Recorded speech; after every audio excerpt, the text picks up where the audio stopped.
Hello दोस्तों, शिक्षा villa के यूट्यूब चैनल में आपका स्वागत है। हम देख रहे थे छत्तीसगढ़ का इतिहास और छत्तीसगढ़ के इतिहास के तीसरे वीडियो में हम छत्तीसगढ़ के स्थानीय राजवंशों के बारे में पढ़ेंगे। सबसे पहले हम देखेंगे राजर्षि तुल्यवंश को। राजर्षि तुल्यवंश के बारे में जानकारी भीमसेन द्वितीय नामक शासक के आरंग ताम्रपत्र अभिलेख से होती है और इसमें इस वंश के शासकों का क्रम भी दिया हुआ है। तो चलिए उन शासकों का क्रम हम देख लेते हैं। तो सबसे पहले जो शासक थे वे थे सुरा, दूसरे थे दयित प्रथम, तीसरे थे विभीषण, चौथे भीमसेन प्रथम, पांचवें दयित द्वितीय और छठवें शासक रहे भीमसेन द्वितीय। संभवतः इस वंश का शासन चौथी शताब्दी से छठवीं शताब्दी तक रहा। छत्तीसगढ़ के स्थानीय राजवंशों के बारे में मैं आपको बताना चाहूँगा कि यहाँ के जो स्थानीय और क्षेत्रीय राजवंश थे वह छोटे छोटे थे, इसीलिए यहाँ के शासकों के प्राप्त ताम्रपत्र, शिलालेख, स्तंभलेख, सिक्के इत्यादि से इन वंशों के बारे में जानकारी प्राप्त होती है, परंतु क्रमबद्ध जो शासन है उसके बारे में जानकारी नहीं प्राप्त होती है। तो चलिए अब अगले वंश के बारे में देख लेते हैं, जो है नल वंश। नल वंश का शासन बस्तर क्षेत्र में था और इस वंश के शासकों के 4 लेख प्राप्त हुए हैं, जिसमें से 2 उड़ीसा राज्य की सीमाओं पर, एक अमरावती से और एक रायपुर से प्राप्त हुए हैं। नल वंश के जो संस्थापक थे उनका नाम था सिसुक। सिसुक के बाद अगले जो शासक हुए उनका नाम था व्याघ्रराज। व्याघ्रराज के बारे में जानकारी समुद्रगुप्त के जो दरबारी कवि थे हरिशेण उनकी प्रयाग प्रशस्ति से होता है, जिसमें लिखा हुआ है कि समुद्रगुप्त के दक्षिण विजय अभियान के दौरान उन्होंने नलवंशी राजा व्याघ्रराज को हराया था और व्याघ्रहंता की उपाधि भी धारण की थी। व्याघ्रराज के संबंध में इससे अधिक जानकारी प्राप्त नहीं होती है। व्याघ्रराज के बाद अगले जो शासक थे वे थे वराहराज। वराहराज को नलवंश का वास्तविक संस्थापक कहा जाता है। वराहराज के संबंध में कोंडागांव जिले के एडेंगा से प्राप्त मुद्रा भांड में 29 स्वर्ण सिक्के प्राप्त हुए। इससे वराहराज के बारे में जानकारी प्राप्त होती है।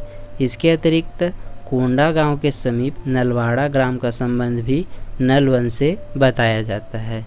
वराहराज के बाद अगले जो शासक हुए वे थे भवदत्त वर्मन। भवदत्त के समकालीन जो राजा थे वे वाकाटक नरेश नरेंद्र सेन थे और दोनों के मध्य संघर्ष हुआ, जिसमें भवदत्त वर्मन ने वाकाटक नरेश नरेंद्र सेन को पराजित कर दिया और रिद्धिपुर शिलालेख में इसके बारे में लिखा कि उन्होंने वाकाटक नरेश की राजधानी नंदीवर्धन यानी कि वर्तमान नागपुर को नष्ट कर दिया था। भवदत्त वर्मन के बाद अगले शासक हुए अर्थपति भट्टारक। इन्होंने अपने केसरी बेड़ा अभिलेख में बताया कि ये अपनी राजधानी पुष्करी वापस आ गए थे और इसके अतिरिक्त एडेंगा ग्राम के जो मुद्रा भांड है उनके 2 सिक्के अर्थपति भट्टारक के थे। नलवंशी राजा भवदत्त वर्मन के द्वारा नरेंद्र सेन को पराजित कर दिया गया था, जिसकी हार का बदला लेने के लिए पृथ्वीसेन द्वितीय जो कि नरेंद्र सेन के पुत्र थे उन्होंने अर्थपति भट्टारक को पराजित किया और उसकी राजधानी पुष्करी को नष्ट कर दिया। इसके बाद अगले शासक हुए स्कंदवर्मन। स्कंदवर्मन के पोड़ागढ़ अभिलेख के अनुसार इन्होंने अपनी राजधानी पुष्करी को फिर से बसाया था। इसके बाद इस वंश का क्रमबद्ध इतिहास प्राप्त होना समाप्त हो गया। दुर्ग के कुलिया नामक ग्राम से एक मुद्रा भांड प्राप्त हुआ, जिसमें राजा नंदन राज और स्तंभ राज के बारे में उल्लिखित है और जानकारी प्राप्त होती है। ऐसी आशंका व्यक्त की जाती है कि ये नल वंश के ही शासक रहे होंगे। स्कंदवर्मन के बाद अगले शासक के बारे में जानकारी राजिम शिलालेख से होती है, जो कि शासक विलासतुंग के द्वारा निर्मित कराई गई थी। इसमें उनके पिता विरूपाक्ष और पितामह पृथ्वीराज के बारे में भी जानकारी प्राप्त होती है। राजिम के शिलालेख से विलासतुंग के बारे में जानकारी प्राप्त होती है कि इनका शासनकाल 700 से 740 ईस्वी के मध्य रहा होगा और इस शासनकाल के दौरान ही इन्होंने राजिम में राजीव लोचन मंदिर का निर्माण कराया था। यह जो राजीव लोचन मंदिर है यह एक विष्णु का मंदिर है। विलासतुंग के बाद उनके उत्तराधिकारी हुए पृथ्वी व्याघ्र, और पृथ्वी व्याघ्र के बाद लगभग 150 वर्षों तक किसी भी राजा की जानकारी प्राप्त नहीं होती है। उसके बाद एक राजा भीमसेन का पता चलता है जो कि शिव के उपासक थे। इनका एक ताम्रपत्र प्राप्त हुआ है जिसमें इनकी राज्य अवधि 900 से 925 ईस्वी मानी जाती है। पृथ्वी व्याघ्र के बाद ऐसी संभावना व्यक्त की जाती है कि दंडकारण्य में नागवंश एवं मध्य छत्तीसगढ़ में सोमवंशियों ने इनका स्थान ले लिया था। इस प्रकार नल वंश का जो शासन है वह 4वीं शताब्दी से 12वीं शताब्दी तक माना जाता है। इसके बाद अगला वंश है सरपुरीय वंश। गुप्त शासक भानुगुप्त द्वारा 510 ईस्वी में रचित एरड़ अभिलेख से सरब वंशीय राजा सरबराज के बारे में जानकारी प्राप्त होती है और ऐसी संभावना व्यक्त की जाती है कि यह सरबपुरी वंश के बारे में ही कहा गया था। इस वंश का संस्थापक सरबराज नामक शासक को माना जाता है। इनकी राजधानी सरबपुर की निश्चित रूप से पहचान नहीं की जा सकी है। कुछ इतिहासकार इसे सारंगगढ़ जो कि रायगढ़ जिले का एक स्थान है उसे मानते हैं, और कुछ इतिहासकार संबलपुर जो कि उड़ीसा क्षेत्र में स्थित है इसे सरबपुरीय वंशों का राजधानी मानते हैं। इसके बाद अगले जो शासक हुए वे थे नरेंद्र जो कि सरबराज के उत्तराधिकारी हुए, और इनके संबंध में ताम्रपत्र कुरुद जो कि धमतरी जिले में स्थित है और पीपरडुला जो कि बलौदाबाजार जिले में स्थित है यहाँ से प्राप्त हुआ।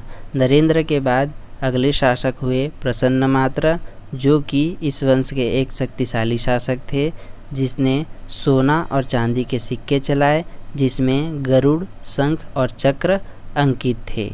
प्रसन्नमात्र ने निडीला नदी के समीप प्रसन्नपुर नामक शहर बसाया। यह जो निडीला नदी है वह वर्तमान में लीलागढ़ नदी और प्रसन्नपुर वर्तमान में मल्हार के नाम से स्थित है। इसके बाद अगले शासक हुए जयराज जिन्होंने दुर्ग नगर की स्थापना की थी। जयराज का अन्य नाम दुर्गराज या मनमात्र है। इनके 3 ताम्रपत्र लेख प्राप्त होते हैं जो कि आरंग और मल्हार से प्राप्त हुए हैं। जयराज के 3 पुत्र हुए सुखदेवराज, प्रवरराज और व्याघ्रराज। जयराज के बाद उनके बड़े बेटे सुखदेवराज शासक बने। इनके 6 ताम्रपत्र लेख प्राप्त होती हैं जो कि वर्तमान में रायपुर संग्रहालय में स्थित हैं। इनके जो सामंत थे उनका नाम था इंद्रबल। इंद्रबल के बारे में मैं आपको आगे बताऊंगा। इसके बाद यानी सुखदेवराज के बाद प्रवरराज शासक हुए और इनके 2 ताम्रपत्र ठाकुरदीहा जो कि सारंगगढ़ में स्थित है और मल्हार जो कि बिलासपुर में स्थित है यहाँ से प्राप्त हुए। प्रवरराज के बाद अगले शासक रहे व्याघ्रराज। इनके शासनकाल में इंद्रबल के द्वारा पांडु वंश का प्रारंभ हुआ। व्याघ्रराज के विषय में कहा जाता है कि यह एक कमज़ोर और अयोग्य शासक थे जिसका लाभ उठाकर जयराज के सामंत इंद्रबल ने इन्हें सत्ता से हटाकर पांडु वंश की स्थापना की। अब हम इंद्रबल द्वारा स्थापित पांडु वंश के बारे में देख लेते हैं। तो इनके अभिलेख में सोमवंशी और पांडुवंशी दोनों ही नाम मिलते हैं। ऐसा इसलिए किया गया था ताकि यह उड़ीसा के सोमवंश, मैकल के सोमवंश और दक्षिण कौशल के सोमवंश से भिन्न अपना नाम प्रकट कर सके। इसीलिए इन्होंने स्वयं को पांडुवंशी कहा था। सिरपुर से प्राप्त पांडुवंश के शासक महाशिवगुप्त बालार्जुन से इस वंश के प्रथम शासक का नाम पता चलता है जिसे उन्होंने उदयन कहा है। कालंजर के क्षेत्र से एक अन्य शिलालेख प्राप्त हुआ है जिसमें उदयन का पुत्र इंद्रबल को बताया गया है जो कि सरबपुरी शासक सुखदेवराज का सामंत था और इसी ने सरबपुरियों को सत्ता से हटाकर पांडु वंश की स्थापना की थी। अब हम पांडु वंश के शासकों का क्रम देख लेते हैं। तो सबसे पहले शासक रहे उदयन, उसके बाद वास्तविक संस्थापक के रूप में आए इंद्रबल। इंद्रबल ने अपने नाम से इंद्रपुर नामक नगर बसाया जिसका वर्तमान नाम खरौद है और इन्होंने खरौद में लक्ष्मणेश्वर मंदिर का निर्माण भी कराया था। इंद्रबल के बाद उनका जो उत्तराधिकार था वह इस प्रकार विभाजित था।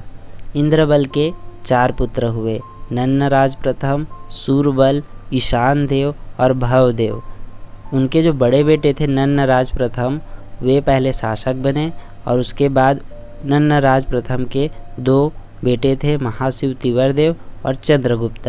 तो नन्नराज प्रथम के बाद महाशिव तिवरदेव शासक बने और उसके बाद नन्नराज द्वितीय। परंतु नन्नराज द्वितीय संतानहीन थे, इसीलिए उनके चाचा चंद्रगुप्त शासक बने और उसके बाद हर्षगुप्त और महाशिवगुप्त बालार्जुन इसके बाद राजा बने थे। तो चलिए इन राजाओं को देख लेते हैं। तो सबसे पहले यानी कि इंद्रबल के बड़े बेटे नन्नराज प्रथम के शासनकाल को देख लेते हैं। इन्होंने अपने 3 भाइयों को मंडलापति के रूप में स्थापित किया था। ईशान देव का नाम मिलता है खरौद के लक्ष्मणेश्वर मंदिर के शिलालेख से और भवदेव के विषय में जानकारी भांदक शिलालेख से प्राप्त होती है। नन्नराज प्रथम के बाद महाशिव तिवरदेव राजा बने, जो कि एक प्रतापी राजा थे। इनके शासनकाल को पांडुवंशी सत्ता का उत्कर्ष काल माना जाता है और इनके शासनकाल में इन्होंने कोशल, उत्कल एवं अन्य राज्यों को जीता और सकल कोशलाधिपति की उपाधि धारण की। इनके जो ताम्रपत्र हैं वे राजिम और बालोद से प्राप्त होते हैं। यहाँ आप देख सकते हैं। महाशिव तिवरदेव के बाद नन्नराज द्वितीय राजा बने। इनके ताम्रपत्र से कोसल मंडला अधिपति की उपाधि के बारे में जानकारी प्राप्त होती है। नन्नराज द्वितीय के बाद चंद्रगुप्त राजा बने, जो कि उनके चाचा थे। इनका नाम सिरपुर के लक्ष्मण मंदिर में स्थित शिलालेख में मिलता है। चंद्रगुप्त के बाद अगले शासक हुए हर्षगुप्त, जिनका विवाह मगध के मौखरी वंश के राजा सूर्यवर्मा की पुत्री रानी वसाटा से हुआ था। हर्षगुप्त के बाद उसके पुत्र महाशिवगुप्त बालार्जुन शासक बने और हर्षगुप्त बाल्यावस्था में ही धनुर्विद्या में पारंगित होने के कारण इन्हें बालार्जुन कहा जाता है। इनका जो शासनकाल है वह 595 ईस्वी से 655 ईस्वी तक माना गया है। यह जो थे वह अपने पूर्वजों के विपरीत वैष्णव धर्मावलंबी न होकर शिव धर्मावलंबी थे, इसीलिए इन्हें महाशिवगुप्त कहा गया। ये शिव धर्मावलंबी होने के साथ साथ अन्य धर्मों के प्रति उदार एवं सहिष्णु भी थे। इनकी जो राजधानी थी श्रीपुर, इसमें इन्होंने वैष्णव, बौद्ध और जैन धर्मों से संबंधित अनेक स्मारकों का निर्माण भी कराया था। इनके शासनकाल में दक्षिण भारत की यात्रा में ह्वेनसांग 639 ईस्वी में श्रीपुर यानी कि सिरपुर आए थे और उन्होंने इस क्षेत्र को कियाशलो के नाम से उल्लिखित किया है। ह्वेनसांग ने अपनी रचना में इस क्षेत्र में अनेक बौद्ध विहार, स्तूप और बुद्ध की विशाल प्रतिमाओं के बारे में उल्लेख किया है। उन्होंने कहा कि राजा क्षत्रिय हैं, परंतु वह बौद्ध धर्म में श्रद्धा रखते हैं और राज्य में इन्होंने 100 संघाराम भी बनवाए हैं, जहां 10,000 महायानी बौद्ध भिक्षु रहते हैं और यहां पर 70 देव मंदिर भी स्थित हैं। मल्हार से प्राप्त ताम्रपत्र में भूमि दान का उल्लेख भी किया गया है।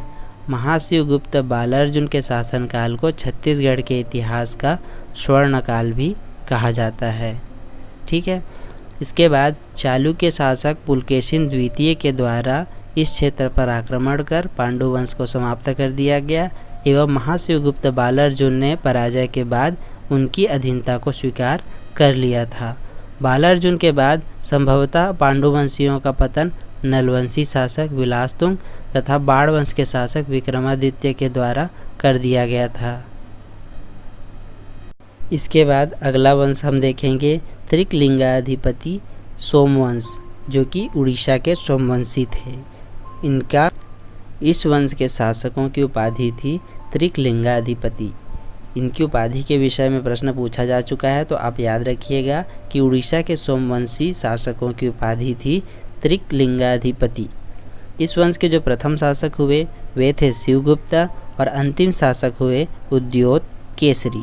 इसके अतिरिक्त इस वंश के बारे में अधिक जानकारी प्राप्त नहीं होती है।